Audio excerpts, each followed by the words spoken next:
Sabatina. Lema hairdressers.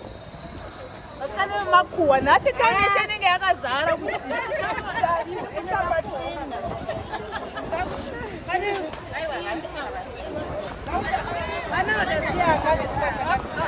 Asipo pana bachitombo kuunganisha. Ndinopa vanhu vari pano. Anje ndizvo. Ikasi yapa bazenyi. Mai mahamba vari pana.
Isi tinotendawo labhusi yedu keresiya kagwaira wehedressers wekids totendawo necho chirongwa chemaaffiliates eZANU-PF nekutisimudzira semadzimai. Inini ndakatatorambwa nemurume ndikatoti upenyu hwangu hwatowira pasi zvatopera, but nechirongwa chehedressers wekids, maaffiliates ehedressers wekids, maaffiliates ari kutibatsira zvakanyanya. Chirongwa ichi chakatibatsira zvakanyanya uye zvinezvi takapuwa mari empowerment yapresident ikatisimudzira mumasaluni semadzimai, mabhabha, varume, vakadzi vanoruka misoro. Aiwa, tiri kufara nekusimudzirwa izvezvi tabva kukuhama chicken slice nabhoseni kero. Tiri kufara nekusimudzirwa tiri kuitwa nekukuona president wedu kwatinenge tichiitwa. Tinotenda napresident wedu aMunangagwa ngavarambe vakadaro zviende mberi. Tichitenda nemukuru wedu Boskero, tinovatenda nezvavari kutiitira, vari kutisimudzira semahairdressers.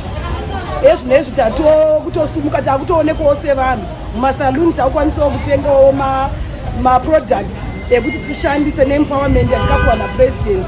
Tirikungoti dai baba maramba makadaro muchitisimudzirawo mumasaluni, marentals adzikirawo, tarega kunyanya kubatwa necouncil, tarega kupuwawo mitemo yakawanda, asi takwanisa kuti tisumuke. Matipamhidzirawo mari yeempowerment tisumuke tiende mberi. Tiri kutoema haya uye patinofamba tiri kuita matambudziko ekuti toida kuti timobilize vanhu vakawanda, but tiri kushaya transport. Tiri kukumbirawo transport kumahairdressers weID tiwanawo transport yekufamba tichimobilize vanhu, because toida kutendera Harare province yese yakakura kunana airport, ubudiriro Brenhora, Chitumbiza, kwese tinofamba netsoka. Saka tiri kukumbirawo help kuna baba vedu vaMunangagwa.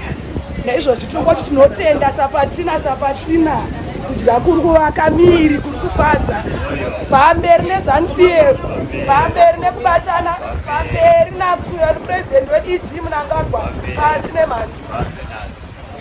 Ndotwa Boskero, national chairperson wemahairdressers Zimbabwe yese, ndakamiririra vamahairdressers.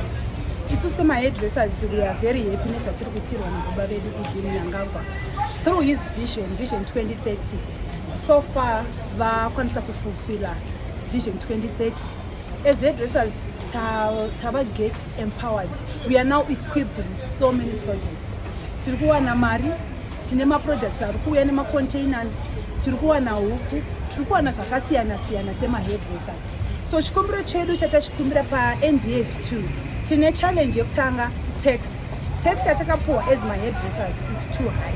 Saka tachikumbira kuti kana dziri nyaya dzetax iri kunzi iri kubhadharwa pe-individual. It was good kuti muridzi weshop ova iye anobhadhara the whole nenyaya yematax. Topinda panyaya yemalicense, each shop iri kunzi mwana umwe nemumwe ave nelicense. Isusu semahairdressers kushanda kwedu kwakasiyana nevamwe, because sometimes tinogona kushayiwa kana maclients. Saka tachikumbira kana dziri nyaya dzemalicense, ndaingova one license in one shop because kana ukapinda mushopu mehairdressing unoona kuti ndo mune mabhaba, ndo mune manails, ndo mune macosmetics, all those things. Saka isachikumbira kuti only that shop to have only one license ndo chikumbiro chedu chatiri kukumbira takatarisa kuvision 2030. And also ndikukurudzira mahairdressers ese Zimbabwe yese kuti vagone unopinda masel, vapinde mabranch, vapinde madistricts. Ndo chikumbiro changu kuti vana vedu mahairdressers vamwe vanga vasinganzwisisi about vision 2030, but right now all over Zimbabwe takunzwisisa kuti chii chinonzi 2030, kuti ivision ine muono wakanaka wababa vedu Idi Mnangagwa. Handina hangu akawanda because ndogona kuzorara pano, but I'm saying thank you to His Excellency for supporting us as hairdressers for Idi. Tatakasarira tiri gurupu rakasara riri rega, but right now takufila kuti tapinda mune vamwe mu community and everything. I thank you.